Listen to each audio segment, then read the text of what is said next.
শনিবার থেকে রাজনৈতিক দলগুলোর সাথে সংলাপ করবেন প্রধান উপদেষ্টা। কামাল চৌধুরী, সালাম মুর্শিদি সহ 5 জন রিমান্ডে। ব্যাংক থেকে কোটি কোটি টাকা চাঁদা নিতেন নজরুল ইসলাম মজুমদার। বিপিএল এ দল দখলের অভিযোগে মাশরাফির বিরুদ্ধে মামলা। সাকিব শিশিরের ব্যাংক হিসাব তলব। আওয়ামী লীগের দাপটে আশ্চর্য উত্থান। বিদ্যুৎ কেন্দ্রের ঠিকাদারি বাগিয়ে হাজার কোটি টাকার মালিক হেনরি। হিজবুল্লাহর হামলায় 4 ইসরায়েলি সেনা নিহত। জাতিসংঘ মহাসচিবকে অবাঞ্ছিত ঘোষণা করল তেল আবিব।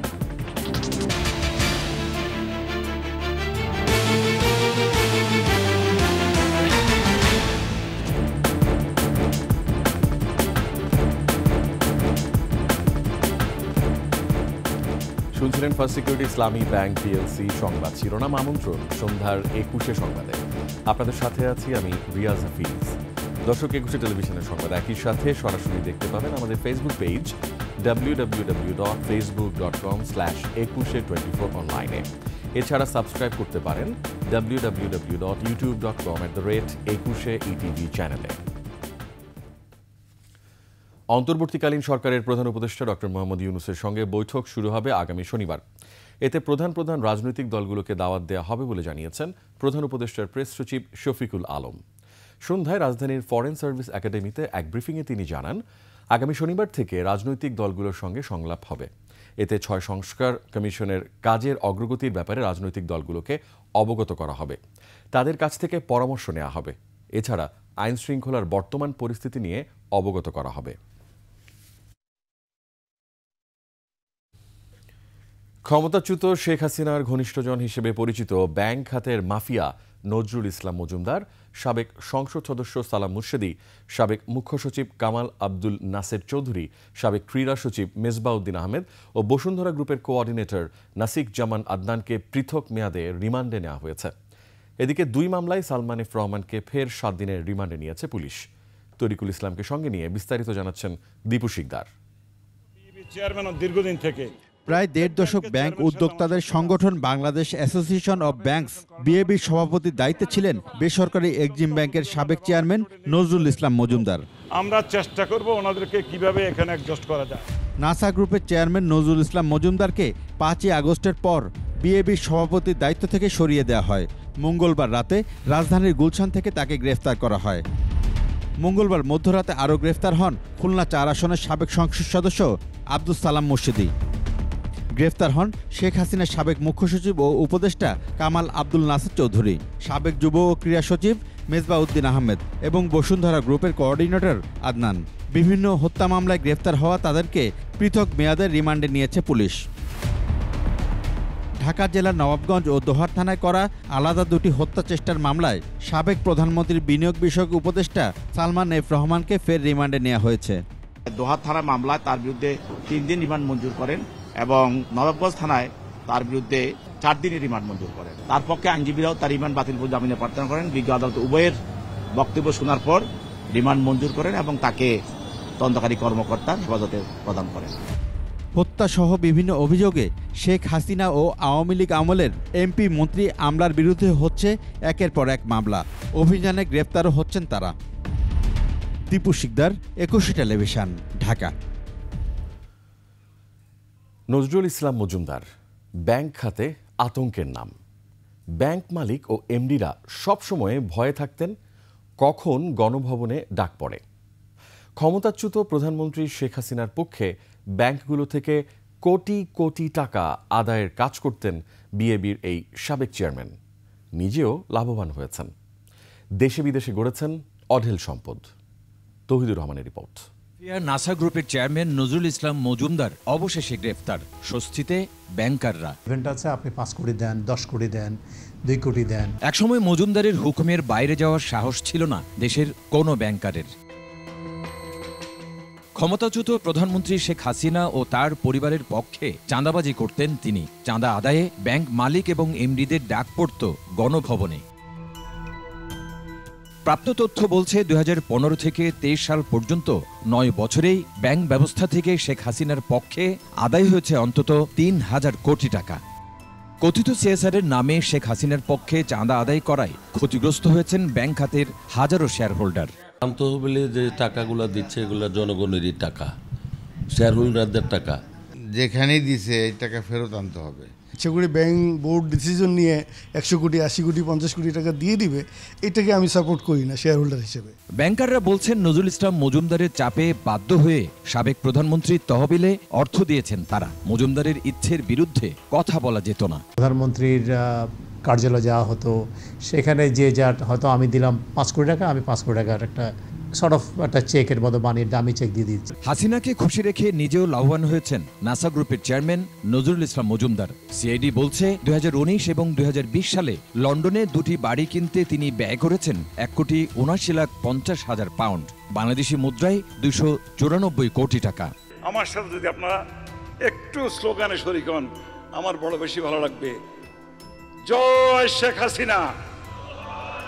2022 সালে নিজের 4টি প্রতিষ্ঠানের নামে অবৈধভাবে 21,000 কোটি টাকা ঋণ নেন নজরুল ইসলাম মজুমদার, যার বড় অংশ পাচার হয়েছে বলছে সিআইডি। এছাড়া রাজধানীতে 77.80% খাস জমি দখলের অভিযোগ রয়েছে তার বিরুদ্ধে। যে টাকাটা অলরেডি চলে গেছে আর কি, হ্যাঁ, যেটা আমরা মানি লন্ডারিং বলি বা পাচার বলি, সেই পাচারেরটা আমরা যতই বলি না কেন, যখন এর টাকা হাত থেকে ফসকে যায়, আমি মনে করি যখন ফসকে যায় এটাকে রিফান্ড নিয়ে আসাটা খুব কঠিন।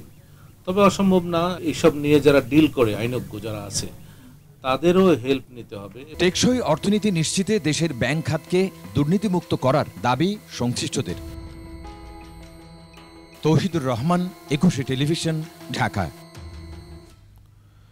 7টি কোম্পানির শেয়ার স্থানান্তর তথা ক্রয় বিক্রয় ও দান স্থগিত চেয়ে যৌথ মূলধন কোম্পানি ও ফার্মসমূহের পরিদপ্তরে চিঠি দিয়েছে জাতীয় রাজস্ব বোর্ড। আবেদনে Bashundhara group, Orion group, Summit group, Beximco group, S Alam group, Nassa group ও থার্ড ওয়েভ টেকনোলজিস লিমিটেড বা মোবাইল ফিনান্সিয়াল সার্ভিস নগদের শেয়ার স্থানান্তর স্থগিত করার জন্য অনুরোধ করেছে জাতীয় রাজস্ব বোর্ড। এনবিআরের এই চিঠি আমলে নিলে এই 7 কোম্পানির শেয়ার হস্তান্তরযোগ্য হবে না।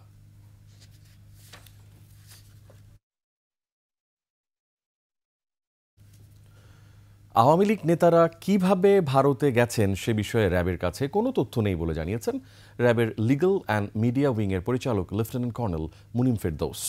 সাবেক স্বরাষ্ট্রমন্ত্রী আসাদুজ্জামান খান কামাল সহ আওয়ামী লীগের কয়েক নেতা কলকাতার ইকো পার্কে বসে গল্প করছেন এমন তথ্য ভিডিও ফুটেজ প্রচার করে বাংলাদেশের একটি বেসরকারি টিভি চ্যানেল। সরকার পতনের পর আওয়ামী লীগ নেতারা কিভাবে দেশ ছেড়ে পালিয়েছেন, কারওয়ান বাজারে র্যাব মিডিয়া সেন্টারে সংবাদ সম্মেলনে এই বিষয়ে জানতে চান সাংবাদিকরা। এটা একটা টিভি চ্যানেলে দেখতে পেয়েছি, আমি আসলে এই বিষয়ে বিস্তারিত জানি না। আপনি যেভাবে জানতে পেরেছেন আমিও ঠিক সেভাবে জেনেছি। আমাদের যে সকল টিম আছে তারা অবশ্যই কাজ করছে এবং কাজ করে যাচ্ছে, এবং আমরা আমাদের সামর্থ্যে সবটুকু দিয়ে আমরা কাজ করে যাব। বিপিএল এর দল সিলেট স্ট্রাইকারের মালিকানা দখল নেয়ার অভিযোগে মাশরাফি বিন মুর্তজার বিরুদ্ধে মামলা করেছেন দলটির সাবেক মালিক সারোয়ার চৌধুরী। রাজধানীর পল্লবী থানায় মামলাটি করা হয়। অভিযোগ বলা হয় 2024 সালে সারোয়ার চৌধুরী মাথায় রিভলভার ঠেকিয়ে সিলেট স্ট্রাইকার্সের মালিকানা কেড়ে নেয় সিলেট স্ট্রাইকার্সের সহমালিক হেলাল বিন ইউসুফ শুভ্র। মামলায় মাশরাফিকে 1 নম্বর আসামি করা হয়েছে। তবে এক বিবৃতিতে মাশরাফির বিরুদ্ধে সমস্ত অভিযোগ অস্বীকার করেছে সিলেট স্ট্রাইকার্স কর্তৃপক্ষ।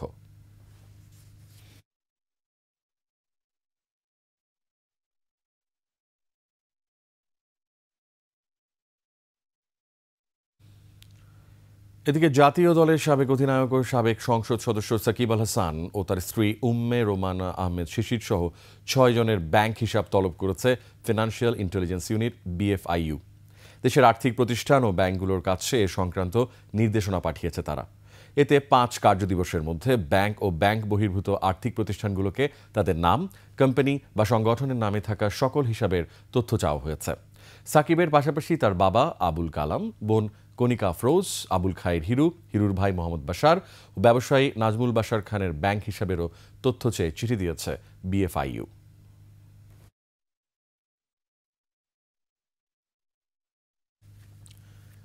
তারকা ফুটবলার থেকে লুটের রাজনীতি, সালাম মুর্শেদের জুরি মেলা ভার। ফেডারেশনের দায়িত্ব নিয়ে দেশের ফুটবলের উন্নয়ন তো দূরের কথা, ধ্বংসের অন্যতম কারিগর ছিলেন তিনি। ফুটবলের নিয়ন্ত্রণ সংস্থা থেকে গুনতে হয়েছে জরিমানা। ব্যবসায়িক কার্যকলাপে করেছেন সীমাহীন দুর্নীতি। আওয়ামী লীগের সংসদ সদস্য হয়ে সেই দুর্নীতির যেন লাইসেন্সই করে নিয়েছিলেন তিনি। গড়েছেন সম্পদের পাহাড়। আকাশুজ্জামানের রিপোর্ট, জানাচ্ছেন মুমসাদ দিনুরি। আমাদের দেশি খেলোয়াড়ও বেশি রাখবে, কারণ তাদেরকে যদি জাতীয় দল অংশগ্রহণ করবে এটি স্বাভাবিক। দেশের ফুটবলে তারকা ফুটবলারদের একজন সালাম মুর্শিদি, তবে মাঠের মুর্শিদি সম্পূর্ণ ভিন্ন এক চরিত্র। ফুটবলকে অনন্য উচ্চতায় নেওয়ার প্রতিশ্রুতি দিয়ে বসেন ফেডারেশনের জ্যেষ্ঠ সহসভাপতির চেয়ারে। সেই প্রতিশ্রুতি বাস্তবে রূপ নেয়নি। গত 2 দশকে দেশের ফুটবলে যে দুর্দশা, তার অন্যতম কারিগর এই সালাম মুর্শিদি। বাফুফের অর্থ ও রেফারিজ কমিটির প্রধানও ছিলেন তিনি। অর্থ নয়ছয়ে খোদ ফিফার আসামিও হয়েছেন সালাম মুর্শিদি। আর্থিক অনিয়মে 2 বছরের জন্য নিষিদ্ধ হয়েছিলেন তৎকালীন সাধারণ সম্পাদক আবু নাইম সোহাগ। এই বিভাগের প্রধান থাকায় ফিফার কাছে জরিমানাও গুনতে হয়েছে সালাম মুর্শিদিকে। বাংলাদেশ ফুটবলে একটা খুব বাজে অধ্যায় শেষ করেছে। অ্যাট দ্য সেম টাইম ফুটবলে যে তার মেধা, সেটাও সে প্রপার ইউজ করতে পারেনি। ফুটবলের মেধা থাকলে সে ফুটবলের জন্য উন্নতমূলক কাজ করতে, সেটা সে কিছুই করতে পারেনি, বরং ফুটবলের ক্ষতি করেছে। ঘরোয়া লিগে বাজে রেফারিংয়ের কারণে প্রশ্নবিদ্ধ হয়েছে বাংলাদেশ ফুটবল ফেডারেশন। সেই কমিটির প্রধান থেকে উন্নতির কোনো ছিটে ফোঁটাও দেখাতে পারেননি সালাম মুর্শিদি। ফুটবল টোটালি যেভাবে ধ্বংসের অতল গহ্বরে চলে গেছে, সেটা হলো বিভিন্ন অব্যবস্থাপনা, কারণ সুষ্ঠু পরিকল্পনার খুব অভাব ছিল ওখানে। ফুটবল মাঠের পাকা খেলোয়াড় ব্যবসা খাতেও কম যাননি। ছিলেন বাংলাদেশ পোশাক প্রস্তুতকারক ও রপ্তানিকারক সমিতির সভাপতি। অঢেল সম্পদের মালিক হওয়ার পর সংসদ সদস্য হওয়ার স্বপ্ন পূর্ণ হয় তার। 2018 সালে খুলনা 4 আসনের উপনির্বাচনে আওয়ামী লীগের প্রার্থী হিসেবে বিনা প্রতিদ্বন্দ্বিতায় নির্বাচিত হন মুর্শিদি। 2024 সালের দ্বাদশ জাতীয় সংসদ নির্বাচনেও এমপি নির্বাচিত হন তিনি। 6 বছরের রাজনৈতিক ক্যারিয়ারে ফুলে ফেপে ওঠে সালাম মুর্শিদির সম্পদ। নির্বাচনের হলফনামা পর্যালোচনা করে দেখা যায় 2018 সালে সালাম মুর্শিদির স্থাবর অস্থাবর সম্পদ ছিল 95 কোটি টাকারও কিছু বেশি। 5 বছরে তা বেড়ে 137 কোটি টাকা দাঁড়ায়। বার্ষিক আয় বেড়ে দাঁড়ায় প্রায় 9 কোটি টাকা। তার স্ত্রীর সম্পদ বাড়াও ছিল চোখে পড়ার মতো। দেশে ও দেশের বাইরে নামে বেনামে অঢেল সম্পদও গড়েছেন সালাম মুর্শিদি। গুলশানে অন্যের সম্পদ দখলের অভিযোগ ওঠে সালাম মুর্শিদির নামে। তৎকালীন প্রধানমন্ত্রী শেখ হাসিনার আস্থাভাজন হয় নির্বিঘ্নে অপকর্ম করে গেছেন সালাম মুর্শিদি। তবে রাজনৈতিক পট পরিবর্তনে বদলে গেছে দৃশ্যপট। হারিয়েছেন বাফুফের সিনিয়র সহসভাপতির চেয়ার, কপালে জোটে হত্যা মামলা। অবশেষে হয়েছেন র্যাবের হাতে গ্রেফতার। মুমসাদ দিনুরি, ডেস্ক রিপোর্ট, 21 টেলিভিশন। হত্যা মামলায় গ্রেফতার সিরাজগঞ্জ 2 আসনের সাবেক এমপি জান্নাত আরা হেনরি ও তার স্বামী জেলা পরিষদের সাবেক চেয়ারম্যান শামীম তালুকদার লাবুকে 7 দিনের রিমান্ডে নেওয়ার অনুমতি দিয়েছেন আদালত। সিরাজগঞ্জ চিফ জুডিশিয়াল ম্যাজিস্ট্রেট আদালতের senior judicial magistrate Rasel Talukdar এই আদেশ দেন। এর আগে সিরাজগঞ্জে থানায় যুবদল নেতা সোহানুর রহমান রঞ্জু হত্যা মামলায় জান্নাত আরা হেনরি ও শামীম তালুকদার লাবুকে আদালতে হাজির করে 10 দিন রিমান্ডে নেওয়ার আবেদন করে পুলিশ। অপরদিকে আসামি পক্ষ থেকে রিমান্ডে নেওয়ার আবেদন বাতিল চেয়ে জামিনের আবেদন করা হয়। উভয় পক্ষের শুনানি শেষে আদালত 7 দিনের রিমান্ড মঞ্জুর করেন।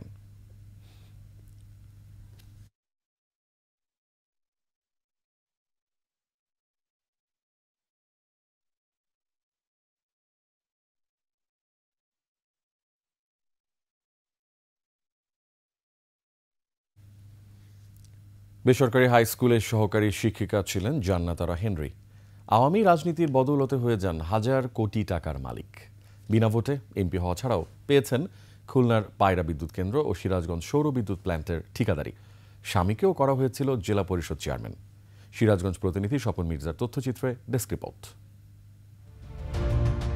সঙ্গীতাঙ্গনের চেনামুখ এবং সিরাজগঞ্জ শহরের সবুজ কানন স্কুলের সহকারী শিক্ষিকা জান্নাত আরা হেনরি আওয়ামী লীগের রাজনীতির সুবাদে 2008 সালে জাতীয় সংসদ নির্বাচনে পেয়ে যান দলের মনোনয়ন। হেরে গেলেও শেখ হাসিনার অনুকম্পায় হন সোনালী ব্যাংকের পরিচালক।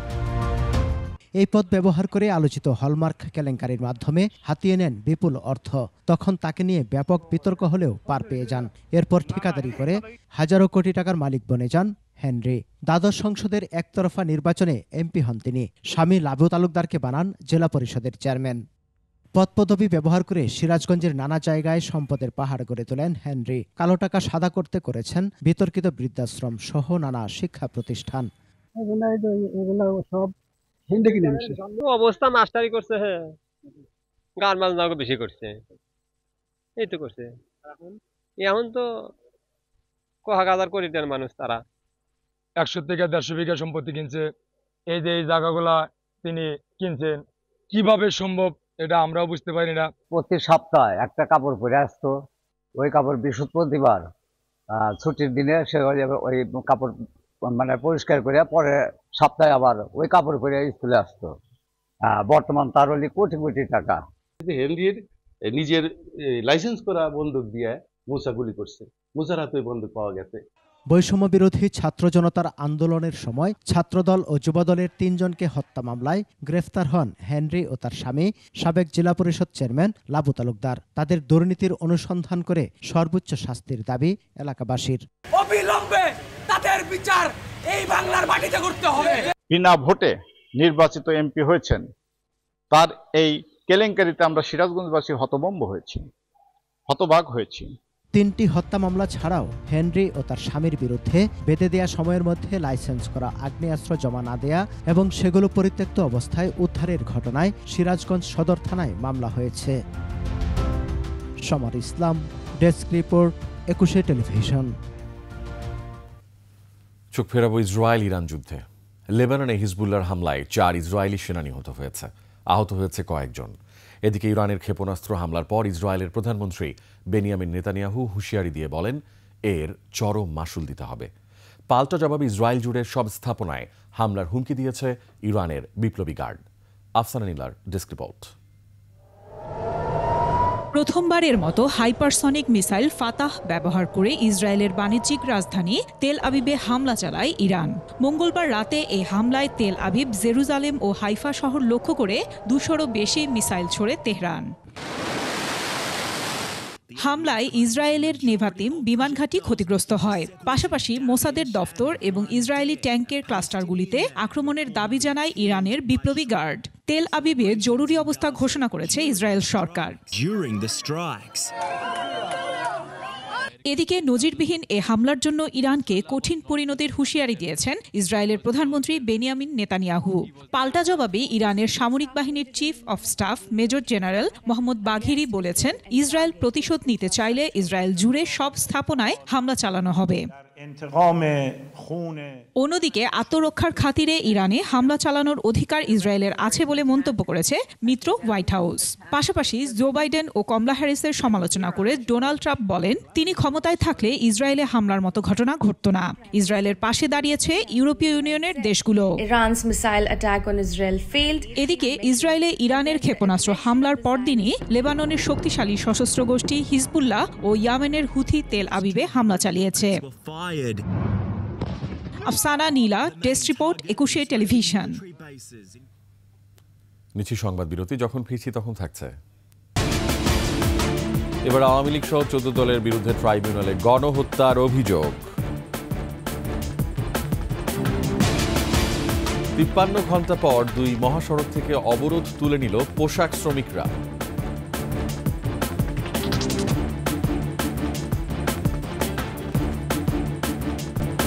আমরা আমন্ত্রণ সন্ধ্যার 21 সংবাদে। রাষ্ট্রপতি মোহাম্মদ শাহাবুদ্দিনের কাছে পরিচয়পত্র দিয়েছেন বাংলাদেশের নবনিযুক্ত সুইডেন ও আলজেরিয়ার রাষ্ট্রদূতদ্বয়। বঙ্গভবনে রাষ্ট্রপতির সঙ্গে সাক্ষাতে নিজের পরিচয়পত্র পেশ করেন সুইডেনের রাষ্ট্রদূত নিকোলাস লিনাস র্যাঞ্জার উইক্স।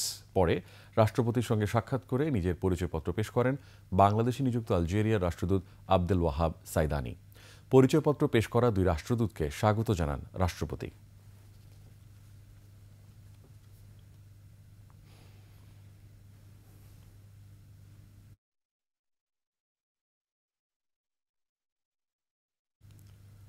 পুলিশ বাহিনীর সংস্কারে বাংলাদেশকে সহযোগিতা করতে চায় ইতালি।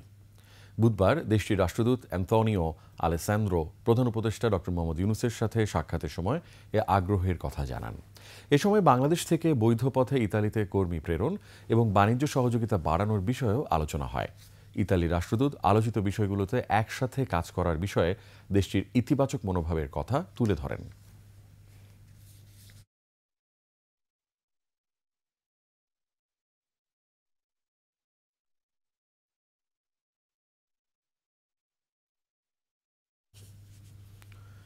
দল হিসেবে আওয়ামী লীগ সহ 14 দলের মানবতা বিরোধী অপরাধের বিচার করতে আন্তর্জাতিক অপরাধ ট্রাইব্যুনালে অভিযোগ দায়ের করেছেন এনডিএম চেয়ারম্যান ববি হাজ্জাজ। এদিকে রাজধানীর চানখারপুলে শিক্ষার্থী আনাস হত্যার ঘটনায় সাবেক প্রধানমন্ত্রী শেখ হাসিনা সহ 25 জনের নামে ট্রাইব্যুনালে একটি অভিযোগ করা হয়েছে। বিস্তারিত জানাচ্ছেন শাকির আরজু। গত 19 জুলাই আওয়ামী লীগের নেতৃত্বাধীন 14 দলের বৈঠক হয়। সেই বৈঠকে সিদ্ধান্ত হয় কারফিউ জারি করার, এমনকি আন্দোলনকারীদের দেখামাত্র গুলি করার সিদ্ধান্ত হয় ওই বৈঠকে। তাদের বৈঠকের সিদ্ধান্তের পরই গুলি চালিয়ে গণহত্যা চালানো হয়।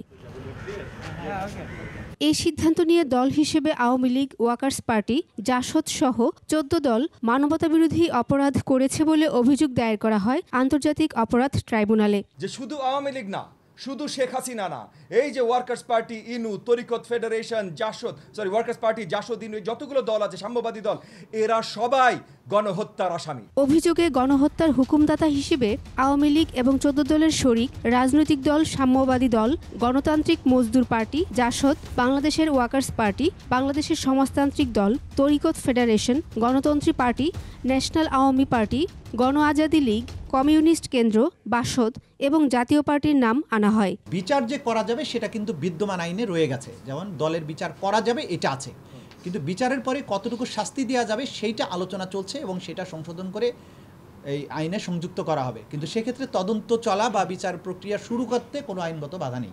গত 5 আগস্ট রাজধানীর চানখারপুলে আর্মড পুলিশ ব্যাটালিয়নের গুলিতে 10ম শ্রেণীর ছাত্র আনাস হত্যার ঘটনায় সাবেক প্রধানমন্ত্রী শেখ হাসিনা সহ 25 জনের নামে আন্তর্জাতিক অপরাধ ট্রাইব্যুনালে অভিযোগ আনে নিহতের বাবা। এই হুকুমদাতা থেকে পালনকারী, মানে যারা কমান্ডটা মেনে নিয়ে গুলি করছে তারা এবং যারা হুকুম দিছে তারা, এই প্রত্যেকের সাজাটা চাই। প্রসিকিউশনে এখন পর্যন্ত 35টি অভিযোগ দায়ের করা হয়েছে। এর আগে তদন্ত সংস্থায় 16টি, মোট 51টি অভিযোগ দায়ের করা হয়। শাকির আরজু, 21 টেলিভিশন, ঢাকা। তৈরি পোশাক শিল্প ও পার্বত্য চট্টগ্রামে অস্থিতিশীল করার চক্রান্ত চলছে বলে মনে করে বিএনপি। দলটির নেতারা বলেছেন, আওয়ামী লীগের প্রেতাত্মারা এই চক্রান্তের সাথে জড়িত। বিস্তারিত ওমর ফাহিমের রিপোর্টে। জাতীয় প্রেস ক্লাবে এক অনুষ্ঠানে বক্তব্য রাখেন বিএনপির চেয়ারপারসনের উপদেষ্টা জয়নুল আবেদিন ফারুক। তিনি বলেন, পোশাক খাতে অস্থিরতার নেপথ্যে রয়েছে আওয়ামী লীগ নেতা সালাম মুর্শেদী। বাংলাদেশে গার্মেন্টসকে ধ্বংস করে হিন্দুস্তানে নিয়ে যাওয়ার ফয়সালা করেছিল এই ব্যক্তিটি। সেই মুর্শেদী প্রেতাত্মারা এখনো অস্বস্তিকর পরিবেশ তৈরি করছে গার্মেন্ট সেক্টরে। দলের নয়াপল্টনের কার্যালয়ে সংবাদ সম্মেলনে বিএনপির স্থায়ী কমিটির সদস্য ডাক্তার AZM জাহিদ হোসেন জানান, বন্যায় ক্ষতিগ্রস্তদের ত্রাণ সহায়তা দেবে বিএনপি। 20 কোটি টাকার অধিক আমরা সহায়তা পেয়েছি এবং আমরা দেশে বিদেশে, বিশেষ করে ইউকে বিএনপি শুভাকাঙ্ক্ষীরা প্রায় 35 লক্ষ টাকা বিদেশ থেকে আমাদের এখানে পাঠিয়েছে। সরকারকে দ্রুত নির্বাচনের রোডম্যাপ ঘোষণারও তাগিদ দেন বিএনপি নেতারা। যত দ্রুততার সম্ভব রিইনস্টিট হয়।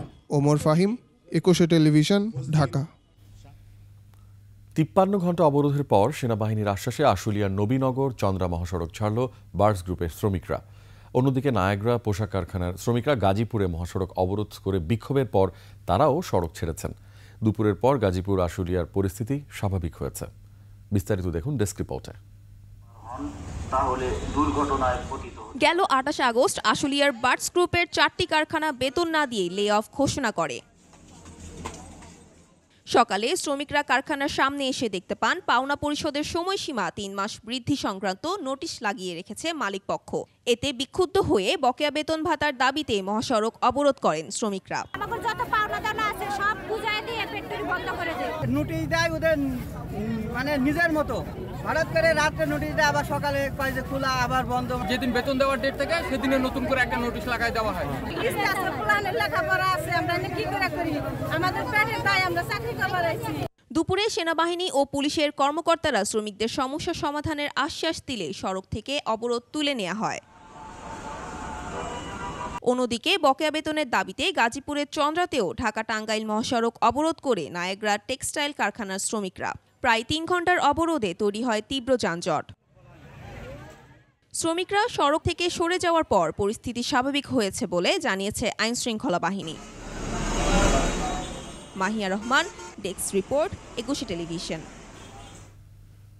আবারও বাড়ল এলপিজির দাম, এবার 12 কেজির সিলিন্ডারে বেড়েছে 35 টাকা। বাংলাদেশ এনার্জি রেগুলেটরি অথরিটির পুনর্নির্ধারণ করা দাম অনুযায়ী এখন থেকে 12 কেজি এলপিজি সিলিন্ডার কিনতে ভোক্তাদের গুনতে হবে 1456 টাকা। গেল সেপ্টেম্বর মাসে 12 কেজি এলপিজি সিলিন্ডারের দাম ছিল 1421 টাকা। তার আগের মাসে ছিল 1377 টাকা। প্রতি মাসের শুরুতেই এলপিজির দাম সমন্বয় করা হয়।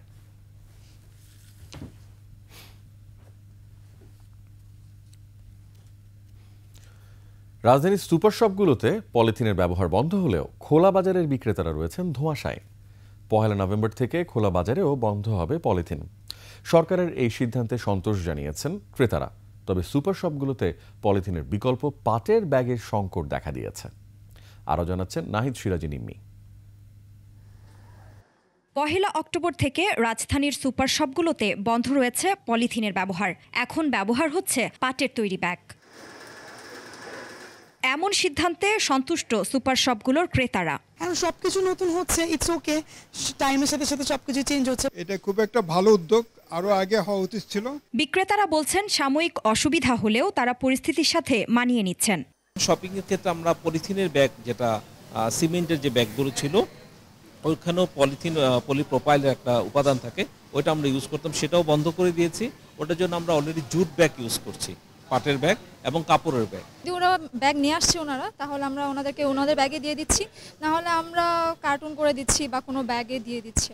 আগামী মাস থেকে রাজধানীর খোলা বাজারগুলোতেও থাকবে না পলিথিন ব্যাগ। সরকারের এমন সিদ্ধান্তকে সাধুবাদ জানাচ্ছেন ক্রেতারা। আমরা বাসা থেকে ব্যাগ নিয়ে আসবো, আর নাহলে কাগজের ব্যাগ ব্যবহার করব। পাটের যে ব্যাগগুলো পাওয়া যায় সেটা কিনে রাখবো, ওই ব্যাগ নিয়ে এসে বাজার করব।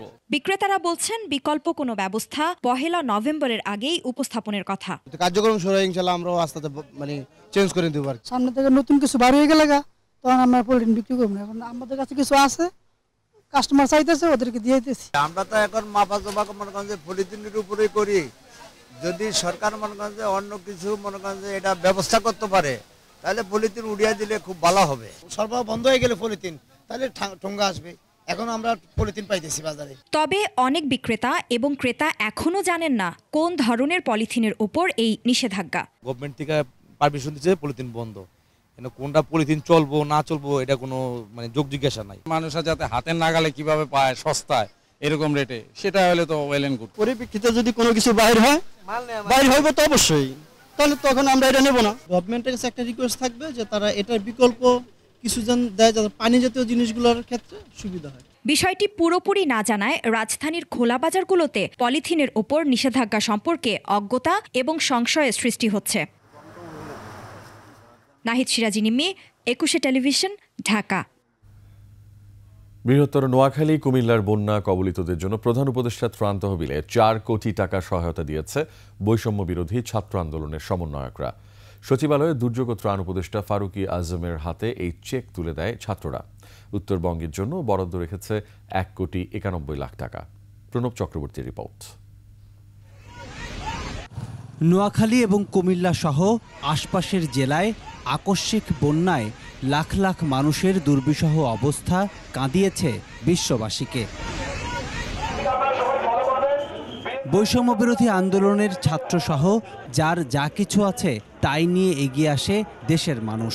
ঢাকা বিশ্ববিদ্যালয়ের টিএসসিতে খোলা হয় ত্রাণ ভাণ্ডার। মানবিক হৃদয় নিয়ে যে যা পেরেছেন সেই পরিমাণ অর্থ জমা দিয়েছেন ত্রাণ তহবিলে। এখান থেকে 8 কোটি টাকা প্রধান উপদেষ্টার ত্রাণ তহবিলে জমা দিলেন সমন্বয়করা। ওই সময় কত টাকা তাদের তহবিলে জমা হয়েছিল জানানো হয় তাও। 22 তারিখ থেকে 4 তারিখ পর্যন্ত আমাদের কার্যক্রমটি পরিচালিত হয়েছে। এখানে আমাদের নগদ অর্থ এসেছিল 11,69,84,420 টাকা। এটি আমাদের এসেছে কয়েকটি মাধ্যমে।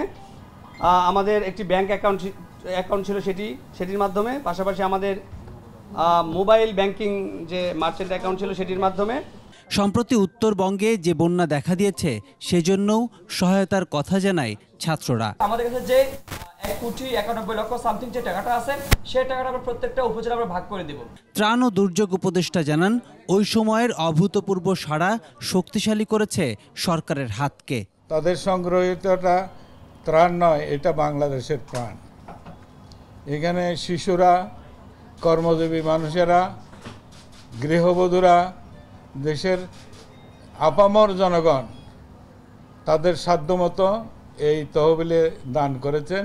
এই উপদেষ্টা জানান, এরই মধ্যে প্রধান উপদেষ্টার ফান্ডে জমা হয়েছে 83,43,28,000 টাকা। প্রণব চক্রবর্তী, 21 টেলিভিশন, ঢাকা। আবারও আমন্ত্রণ সন্ধ্যার 21 সংবাদে। পুলিশের সাবেক আইজিপি বেনজির আহমেদের Savanna eco resort and natural পার্কের পুকুর ও পার্ক ইজারা দেওয়ার অনুমতি দিয়েছেন আদালত। ঢাকা মহানগর সিনিয়র বিশেষ জজ আদালতের বিচারক মোহাম্মদ আশামস জগলুল হোসেন এ আদেশ দেন। এতে Savanna eco resort and natural পার্কে প্রবেশ, রাইড, কটেজ, ফলবাগান ও পুকুর বছরভিত্তিক দরপত্র আহ্বানের মাধ্যমে সর্বোচ্চ দরদাতাকে ইজারা প্রদানের নির্দেশ দেওয়া হয়েছে।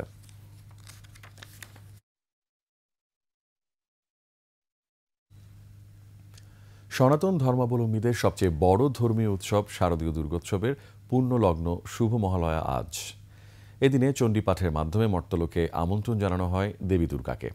তাই সকাল থেকেই রাজধানীর ঢাকেশ্বরী জাতীয় মন্দির সহ দেশের বিভিন্ন জায়গায় অনুষ্ঠানের আয়োজন করা হয়েছে। দিনের শুরুতে চণ্ডীপাঠ করে দেবীকে আহ্বান জানানো হয়।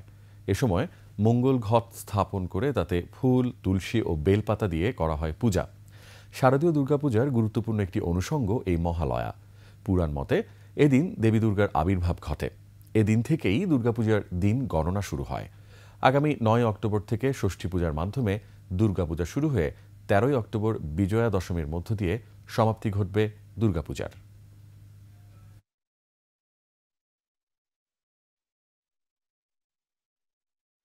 শেষ করছি সন্ধ্যার 21 সংবাদ। তবে যাবার আগে ফার্স্ট সিকিউরিটি ইসলামী ব্যাংক পিএলসি সংবাদ শিরোনামগুলো আরও একবার। শনিবার থেকে রাজনৈতিক দলগুলোর সাথে সংলাপ করবেন প্রধান উপদেষ্টা। কামাল চৌধুরী, সালাম মুর্শেদী সহ 5 জন রিমান্ডে। ব্যাংক থেকে কোটি কোটি টাকা চাঁদা নিতেন নজরুল ইসলাম মজুমদার। বিপিএল এ দল দখলের অভিযোগে মাশরাফির বিরুদ্ধে মামলা। সাকিব শিশিরের ব্যাংক হিসাব তলব। আওয়ামী লীগের দাপটে আশ্চর্য উত্থান। বিদ্যুৎ কেন্দ্রের ঠিকাদারি বাগিয়ে 1000 কোটি টাকার মালিক হেনরি। হিজবুল্লাহর হামলায় 4 ইসরায়েলি সেনা নিহত। জাতিসংঘ মহাসচিবকে অবাঞ্ছিত ঘোষণা করল তেল আবিব।